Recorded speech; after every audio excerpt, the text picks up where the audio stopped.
How's everyone doing? Jags Nation here to bring you another video. And today we have another special guest, Jags Fan Cave. How's it going, man? I'm excited. There's a lot of free agency going on still, and I'm just here to recap it and let's roll. All right. So in today's video, it's not going to be all about the Jaguars. It's actually going to be about the AFC South. We're going to be recapping the Tennessee Titans, Indianapolis Colts, Houston Texans, and Jacksonville Jaguars free agency, and basically going over their offseason and giving a team grades, going after key departures, key players they signed. And for deep departures, we're going to be going over players that they traded, cut, or just let walk in free agency. So you ready to get started, man? I'm with it. Let's do it. All right, so let's start things off with the Tennessee Titans. What are some key departures that caught your eye that the Tennessee Titans either let go or didn't re-sign? I mean, where do you want me to start, honestly? Because they lost almost their entire secondary outside of Kevin Byard, almost their entire receiving core. They lost Corey Davis, Adam Humphries, Jonnu Smith. They really didn't bring in a wide receiving threat. They didn't bring in a receiving threat at all, really. Outside of Derrick Henry, they don't have an offense. You look at AJ Brown. He was hampered. It seemed like most of last year, and that's a huge question mark for me. They did not address the offense at all in all entirety. They brought in a couple good defensive players. They brought in Bud Dupree, but he's dealing with the injury he had last year. How is he going to be this year? Janoris Jenkins. He seems like he's the Tom Brady of and just in longevity in the league. I feel like I was 5 years old watching Janoris Jenkins play in the league, and he's still here. What is he going to have left in the tank? And then Danico Autry, he's kind of a name but it's just kind of a name that he was a good draft pick, nothing crazy, and now he ends up in the Titans. And how is he going to be able to fill that spot? That Jadeveon Clowney was supposed to come in and fill, but and ultimately never did. How is he going to be able to fill that role and actually be a quality pass rusher for him? Yeah, I completely agree. The Tennessee Titans, they lost a lot of key players, but like you said, they still have Derrick Henry. Until we can stop Derrick Henry or anyone else in the AFC can stop Derrick Henry, they're definitely probably going to be a force to be reckoned with. But you talk about Jonnu Smith, who was just a playmaker at tight end, especially in the red zone, always healthy. They let him walk. He ended up signing with the New England Patriots. Corey Davis, who really kind of came on this past year. He never was really that number one guy that they drafted him in 2017 to be, but he was a very solid number two guy. I think he had around 800, 900 yards, maybe even pushing near 1,000. So they let him Mm-hmm. walk. That was a good counterpartner to AJ Brown. I mean, AJ Brown, wouldn't be double covered, and they could really spread the ball, open with Jonnu Smith and Corey Davis and AJ Brown. And like you said earlier, all they have now is AJ Brown out there catching passes. So it's definitely going to be interesting to see how Ryan Tannehill can handle this, because Ryan Tannehill, I think, is valued not as good as people make him out to be, but I think he is Mm-hmm. still a very good quarterback, especially in Tennessee. He obviously had a not so good career with the Miami Dolphins, went to the Titans, and kind of what he was drafted in the first round from the Dolphins. So he definitely, with the Titans, proved to be that first round quarterback that he was supposed to be. So we will see how he handles the situation, not having any weapons. They did sign Josh Reynolds from the Los Angeles Rams, but I really don't see Mm-hmm. Josh Reynolds as a number two wide receiver. I more so see him as a number three. So I Mm-hmm. do think that the Tennessee Titans are going to have to address the wide receiver position fairly early in the NFL draft, whether that's first, second, or third round, because they are going to need that number two guy. And like you talked about earlier with them, their whole secondary, is gone. Adoree Jackson, they decided to cut basically for no reason, even though he was only due like $10 million. I know he hasn't lived up to be that first round pick, but he's Mm-hmm. still a very, solid corner. He ended up going to the Giants, released Malcolm Butler, which I think a lot of people assumed they were going to do because he did not live up to that contract that he ended up signing with the Titans. And they lost their nickel corner in Desmond King. So their whole Mm-hmm. secondary is, completely different now. So also I think they're going to have to go after a corner early on in the draft. So for me, I would give them a C plus. I gave them a C plus for the fact that they addressed, that they were able to get Janoris Jenkins, even though he is older. So they were able to bring another corner in. They were able to bring Bud Dupree, who I think is a fantastic pass rusher, in my opinion, when healthy. Absolutely. When healthy, they gave him like 5 years, 80 something million, but he tore his ACL like I think week 10 and week 11. So it's usually good for tearing an ACL and for like an edge rusher. It takes a little bit to really come back from it. So I think middle of the season is where you're going to start seeing the production they expect from him, but not early on in the season. But in the long run, I do think Bud Dupree will work out. I think he's a fantastic pass rusher. And so I give them a C plus, and I think their three main targets in the draft need to be tight end, corner, and wide receiver. Without a doubt. You like this. their free agency class is the actual like almost complete opposite of what the Jaguars had. You know, we had a lot of depth signings. We didn't really have a big splash. I guess you could say Bud Dupree is the splash signing for the Titans, and outside of it, you know, you go through it. We brought up Bud Dupree, Janoris Jenkins, Danico Autry, and do those names outweigh, you know, the Malcolm Butlers, the Humphreys, and the Corey Davis? I don't think they do, and so I'm right there with you. I'm going B minus for the Titans. It was, you know, nothing crazy happened, but they did bring in substantial talent in Bud Dupree, who, in my opinion, is one of the most underrated pass rushers in the league, especially and overall it was a good group of signings. You know, they brought in a lot of depth the way the Jaguars did, except theirs was on the offensive line. So overall, B minus. Wasn't bad, wasn't good. I'd be indifferent on it. I'd be excited if I was a Titans fan. Yeah, so I give them a C plus, but I could also give them a B minus. They, you know, they dressed, like you said, Bud Dupree. They had trouble getting into pass rush. I believe they were either like 32nd or 31st to get into the quarterback last year. So they definitely upgraded that position, a position of need they desperately needed. All right, so let's go on to the Indianapolis Colts. The Indianapolis Colts key departures were Danico Autry, Jacoby Brissett, Anthony Walker Jr., Malik Hooker, and Justin Houston. And for departures, obviously people that were either not re-signed, traded, or released. So out of those names or even other names, what names stand out to you? Honestly, the name that stands out for me that the Colts lost was Jacoby Brissett. You know, you look at how important the quarterback position is in the National Football League, and having that quality backup quarterback really has shown to be like invaluable. And the fact that the obviously, you know, he's shown that he can be a potential starting quarterback in the league. Not a good one, but he can be good. You know, he can get you 4, 5, 6 wins a season. And that is a huge moneymaker for a backup quarterback in the league. Ultimately, you know, he does go down to Miami, maybe, you know, to fill in that role that Fitzmagic left. And I think that might be the biggest loss that the Colts had, just because of how important the quarterback position is in the league. Oh, absolutely. I 100% agree. And especially, you know, you brought in someone, you traded for Carson Wentz from the Philadelphia Eagles. Carson Wentz is known as someone that ends up getting hurt. So now, Exactly. you know, if you would have kept Jacoby Brissett and Carson Wentz missed a game or two, at least you know Jacoby Brissett can either win you 1 or 2 games, you know, if he ends up playing. So a key departure for me that, you know, really stood out was Malik Hooker. I think Malik Hooker is very underrated. I talked about him plenty times in other videos of someone I thought the Jaguars should target. He's still actually out there in free agency, I believe.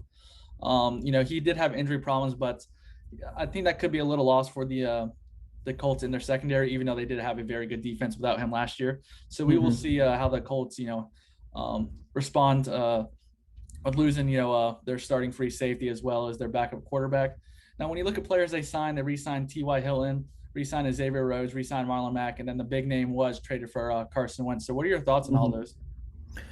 Overall, you know, you look at T.Y. Hilton. I brought up how, you know, Janoris Jenkins just seems like he's just a legacy player in the league right now. That's how T.Y. Hilton is. You know, he's an A.J. Green in the league. If it was 2014, I'd be super excited, but it's not. He's older. He's over the hill now in the NFL. He's over 30. How much left does he have? You know, he wasn't a huge thing last year with Phillip Rivers. Does Carson Wentz find a way to get him more involved in the game? I don't know. Marlon Mack, honestly, he was. For a while, he was one of the best running backs in the AFC South. You know, Leonard Fournette was kind of indifferent. He kind of was a Leonard Fournette, where it's just, okay, yep, he's good for 800 yards. You know, he'll get a handful, 5, 6, 7 touchdowns, nothing crazy. And he does have that occasional home run ability when you're inside the 40, making that push for the end zone. And then Xavier Rhodes, you know, once again, if this was 2014, I'd be over the moon. But it's not. Over the hill. How much does he have left? They went for names, not for value, and they don't do anything bad for me. But it doesn't get me excited as a Colts fan to see, you know, Carson Wentz, T.Y. Hilton, Marlon Mack, and Xavier Rhodes really rounding out the top end of the free agency class for the Colts. Yeah, I can understand that point. Also, I believe they did sign Sean Davis yesterday, their day before, the safety from I think he was from Steelers. So that probably filled the role from Malik Hooker. But for me, I give them a B minus. I gave them a B minus for the sole purpose of they were in the playoffs last year. They didn't really lose anything, you know, special. You know, lose anything that's, you know, going to make them really worse. And they didn't really gain anything either besides, signing Carson Wentz, who I think we've both been on a multiple videos saying that we think Carson Wentz is very overrated.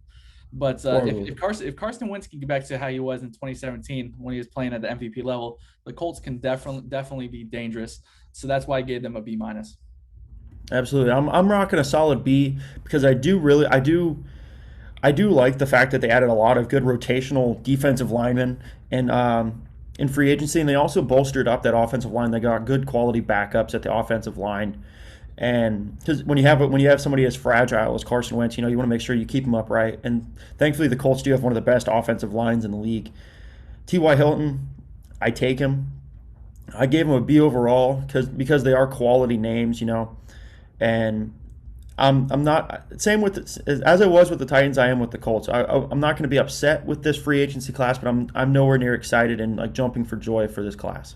I 100% agree with you. So my three takeaways, basically biggest need for them for the draft is wide receiver. They definitely need to get another wide receiver. They have T.Y. Hilton, also Michael Pittman, who they drafted last year, but I feel that they still need now that need that number one home run hitter. We will see if Michael Pittman can end up being that, but based off of last year, they still need another wide receiver. I think another tight end as well. Let's see if they maybe trade for Zach Ertz because Zach Ertz and Carson Wentz do have that connection. I think there's been multiple rumors that the Colts have been trying to trade for Zach Ertz, and then also I think they need to go after a left tackle. That obviously their left tackle retired, and I think they signed someone recently. I didn't write down the name. Do you have it pulled up, the left tackle they signed? I do not have it pulled up who they signed. No. Okay, but yeah, I don't think he was really anything special. So I think they're definitely gonna address left tackle probably in the first round if I had to guess, and basically solidify the offensive line once again to be one of the best in the National Football League. Are you talking about Julian Davenport from the Dolphins? So I know that was that kind of like the name that they got recently. No, I think it was someone else, but I could be wrong. I don't know. Was it Tevi? Tevi? Possibly, but I still think regardless, most mock drafts have them potentially drafting at left tackle anyway. So I think they're still going to draft a left tackle. That says a lot that we don't even know how to pronounce their names and we don't know who they are at left tackle. That's not a position that you want to have a nobody at. That's 100% true. So yeah, definitely left tackle is a huge need for the Indianapolis Colts. I mean, they already have a good offensive line regardless, but left tackle is the most important position on the offensive line. Absolutely. All right, so let's go on to the Houston Texans. They had two key departures, and that was with J.J. Watt, Will Fuller. Will Fuller went to the Dolphins. J.J. Watt went to the Arizona Cardinals. But I mean, their key signings. I mean, I didn't write every name down, but it was a lot, like a ridiculous amount of a lot. Like basically, their whole roster seems like is brand new. But the key signings have been Tyrod Taylor, Philip Lindsay, Mark Ingram, Desmond King, Chris Conley, who we all know from Jacksonville, Andre Roberts, Jordan Jenkins, and Cameron Johnson, the punter from the Eagles.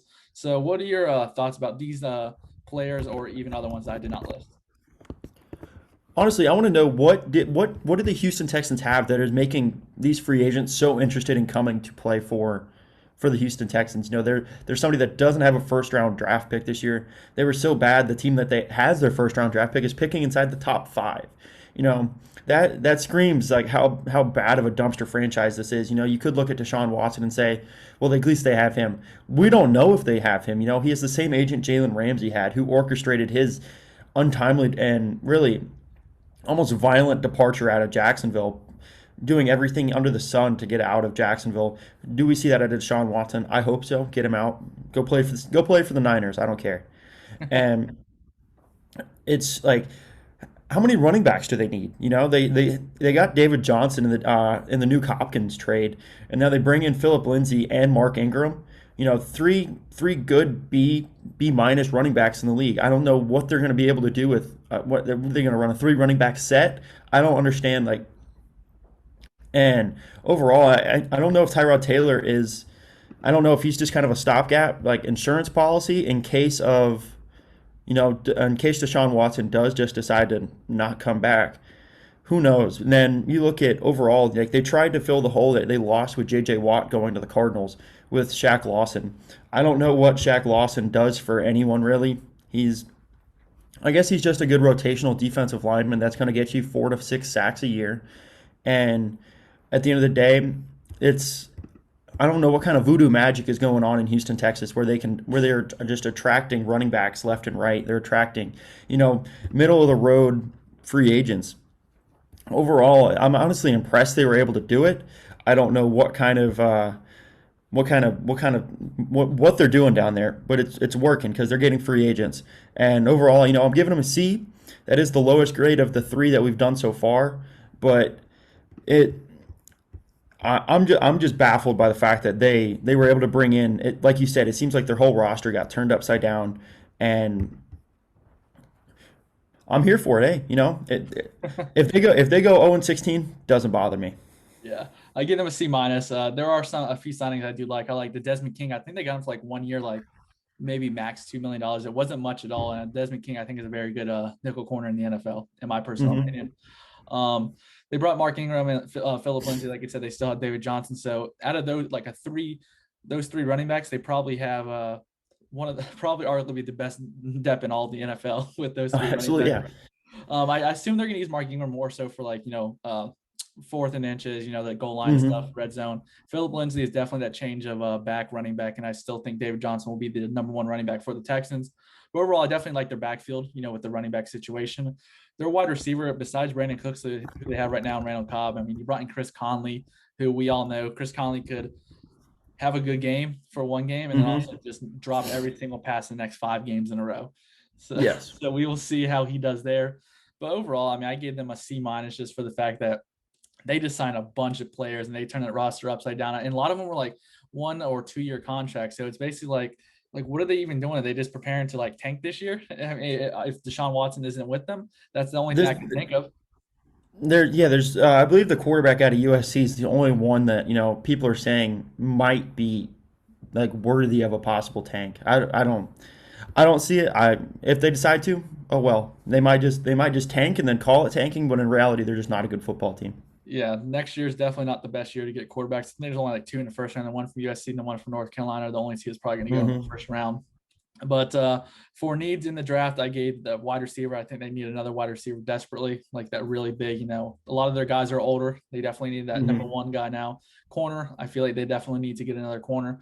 Like I said, they did sign Desmond King. I also believe they re-signed Vernon Hargraves, Yes. and also another pass rusher that I think they needed to address as well to help try to fill that void of J.J. Watt and get to the pass rusher. So once again, I give them a C minus, and we will see what the Houston Texans do. Next is obviously the best team in the NFL, the Jacksonville Jaguars. um, their key departures are Chris Conley, Keelan Cole, Avery Jones, Tyler Eifert, and Al Woods. Anyone particular that you think stands out that you think the Jaguars are going to miss? Honestly, I think the fact that this team lost Keelan Cole and Chris Conley, Chris Conley is someone that I'm not upset to see leave at all by any stretch of the imagination. He can take his passive aggressive tweets and enjoy himself in Houston, Texas, and it does show me that there's either a glaring need at the wide receiver position for the Jaguars, or they're very very excited about what they have in depth, and this is a team that was really struggled to have any sort of offensive momentum outside of James Robinson with the revolving door at quarterback. And I would say Keelan Cole and Chris Conley are the biggest need that showed that we don't have a wide receiver outside of DJ Chark right now. D.D. Westbrook is all but gone. He's expected to leave, Yeah. and I think that shows a big glaring need on the team right now. Yeah, I agree in a sense a little bit, but I still DJ Chark last year. There was a bunch of times where he could have easily had 1,000 yards in the season. He was just running wide Hmm. open. Minshew was just bouncing around the pocket for no reason when he had DJ wide open coming across the middle. But Absolutely. I do like what they have a wide receiver with Visca Sinal. We'll get to signing Marvin Jones soon, as well as I think Colin Johnson has a lot of potential. But definitely, I was really hoping they could keep Keelan Cole. He's a great third or fourth wide receiver, and he can also Absolutely. play special teams. So I do think that is a big loss. But for me personally, I think Avery Jones. Avery Jones for the sense that I wasn't going to say Avery Jones when I was making this video, thinking about making this video last week. But when Tyson Allo decided to go back to Pittsburgh instead, Hmm. I think Avery Jones, he brings that veteran leadership. He's actually pretty good at stopping the run, but he's been in Jacksonville. He was since 2014. So no, 2013. Sorry, my bad. Hmm. So I think losing Avery Jones, letting him walk is a big minus sign for me. I definitely kind of wish they would have kept Avery Jones. Like I said, he was a captain and he was a leader for this team. But for the key signings, I mean, they signed a lot of depth. You got Shaquille Griffin, Rayshon Jenkins, Roy Robertson Harris, um, Jamal Agnew, Marvin Jones, Carlos Hyde. Those are basically, the big names they signed in for agency. Mhm. So any of those names that stand out to you that you are looking forward to watching? I'm honestly very, very excited his name is slipping me right now. Anyway, Marvin Jones. Marvin Jones is somebody that I'm really excited for. He did outperform, in my opinion, Kenny Galladay, who was being heralded as the number one in Detroit. He did outperform him. I believe he got more yards than him. I believe he caught more touchdowns than him. Now, Kenny was hampered by an injury. Still, overall, I think he brings a good veteran presence, and well, I'm not saying DJ Chark is bad at this. I'm saying he's essentially had to be the veteran presence and veteran, actual, like I said, presence, and a team that's had a revolving door of veteran wide receivers starting all the way back at Dante Moncrief. And it just seems like, it's a one and done almost, where it's just, hey, come play in Jacksonville for a year, come play in the Sunshine, get $5-10 million, and then go play for someone else. And now Marvin Jones has a real possibility to not be that same, revolving veteran coming in, actually hang out here for a little bit, take the pressure off of DJ having to be the veteran presence, and show Visca, show Terry Godwin, and any rookies that we bring in the draft and undrafted free agency, and really show them how to be in the league and how to be that veteran. I agree 100%. I'm a huge fan of Marvin Jones. I believe he's had like 9 touchdowns 3 of the past 4 seasons. So he has an eye for the red zone. He can score. Mm-hmm. And for the most part, he stays very healthy. He gets anywhere from 800, 900 yards. He did have 1,000 yards, I believe, like 2 years ago. So he has the potential to hit 1,000 yards. But I think he is a home run number 2 wide receiver for the Jaguars. Brings that veteran leadership. So, I mean, you look at the wide receiver group then. You have DJ Chark, Marvin Jones, Laviska Shenault, Colin Johnson, Phil Dorsett. We'll see if Phil Dorsett makes a team. I assume they're going to draft a wide receiver because, Urban Meyer said they're not done yet. Mm-hmm. But I think Marvin Jones is gonna light it up here in Jacksonville, in my opinion. And yeah, I think he's 31, but I still think he has plenty of years left in him because he was never really that big number 1 guy, that besides, when he was with the Bengals, he had AJ Green, so he didn't have to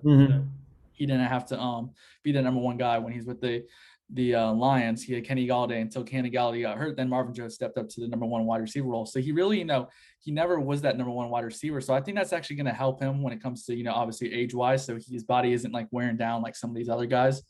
So that's what I'm definitely, excited to see. One thing I really do like about the Jaguar signing is that they're all excited to be here. Every single one of them in all their press conferences with the media, they all talked about they're excited to be here in Jacksonville. They believe what Urban Meyer is building here.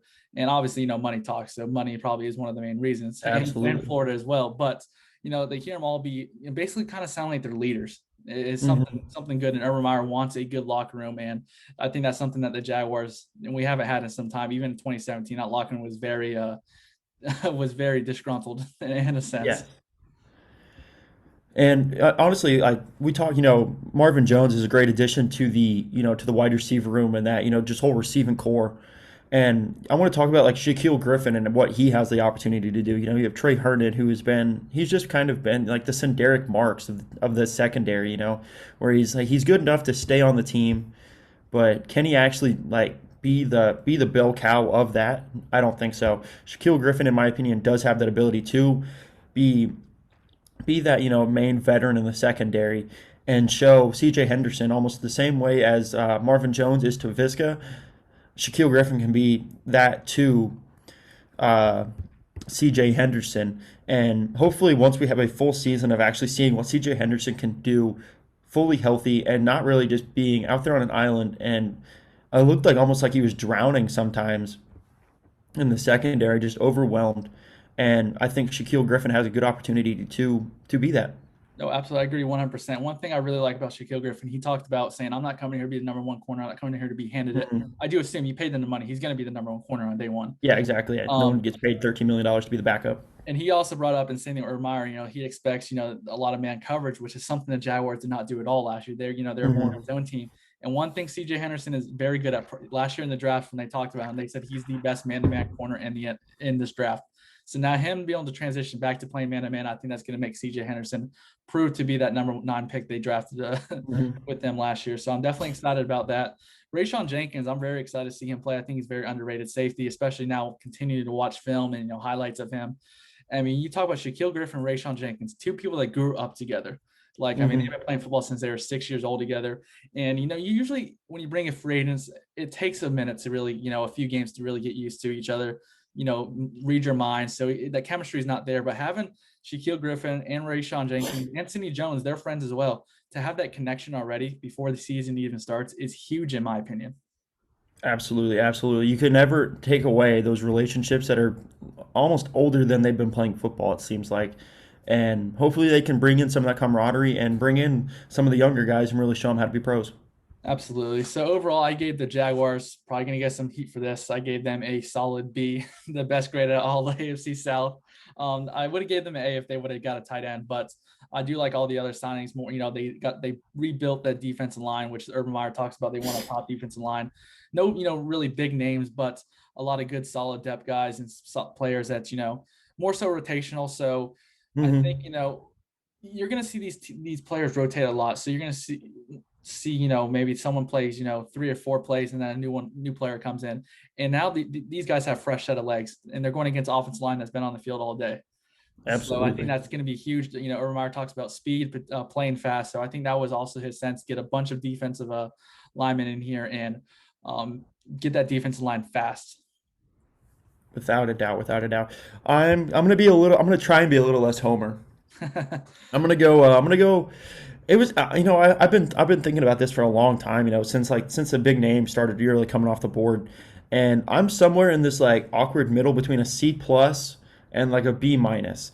Like I some days I'll be on a C plus, some days I'll be on a B minus, and the only thing that really detracts from the entire free agency class as a whole for me is the fact that there's not a tight end outside of Chris Manhertz, He's who basically an wasn't offensive on this lineman. team. Yeah, he might. Yeah, he's just a glorified offensive lineman that has like 9 catches in the league. It's it doesn't seem like it. I got flack for it last time because I said they got outclassed in free agency in that regard, and I still believe that. And when you can't give a good grade to someone that you think got outclassed, and so I'm definitely going to probably go. Man, I'm even tempted to just go C. I'm going to go C plus just because I do like the Shaquille Griffin and Marvin Jones signings, but overall, I definitely think there was a lot more the team could have done. No, I 100% agree. No, I could definitely see a C plus for the Jaguars. Like you said, a lot tight end. There's other positions they could have went after, but they didn't. Um, and for needs in the draft, I said tight end, safety, and wide receiver are the 3 needs. I think right away they need another safety to go with Rayshawn Jenkins. Tight end, obviously, we need a number 1 tight end, and also another wide receiver, more so probably a speedster, which is something that Urban Meyer talks about. Absolutely, I can agree with all three of those. The big needs. All right. Well, thanks for coming on and talking some Jaguars football, well, AFC South football. It was definitely a different video for the most part because we're so used to just talking about the Jags the whole entire video. Absolutely. So any Titans, Texans, Colts fans, don't blow us up too much and say what we did wrong talking about your team. It was just basically off our research and our opinion. And our opinions probably are wrong, but um, We're Jags fans. We're better than you anyway. It's okay. Bring yeah. me the hate. Bring it on. Let's go. Where can Jaguar fans find you? And don't you have a special giveaway soon too? I absolutely do. Right now, we're currently running a awesome giveaway for a signed Fred Taylor jersey over on my channel at Jags Fan Cave, and all you have to do is subscribe to get entered into the giveaway. The giveaway ends once our Lord and Savior Trevor Lawrence gets announced as the quarterback on draft day. Once those words leave Roger Goodell's mouth, the giveaway ends. So you've got almost the entire month left to go ahead and get subscribed to the channel. And you can also follow me on Twitter at Jags Fan Cave. I'm pretty active on there. I like to talk to you guys. I just love poking fun at Titans fans, getting their feathers all ruffled, boiling the mayonnaise, if you will. And come on over, come subscribe, come watch a video, like or two, and come join the fan cave. All right, so I'll go ahead and put a link to Jags Fan Cave's Twitter in the description below, as well as his YouTube channel. So definitely go subscribe, and you don't want to miss out on an awesome Fred Taylor signed jersey. Absolutely, But I think we'll be doing a video on your channel fairly soon, right? absolutely, yeah. All right. So other than that, thanks for watching and go Jags. Go Jags.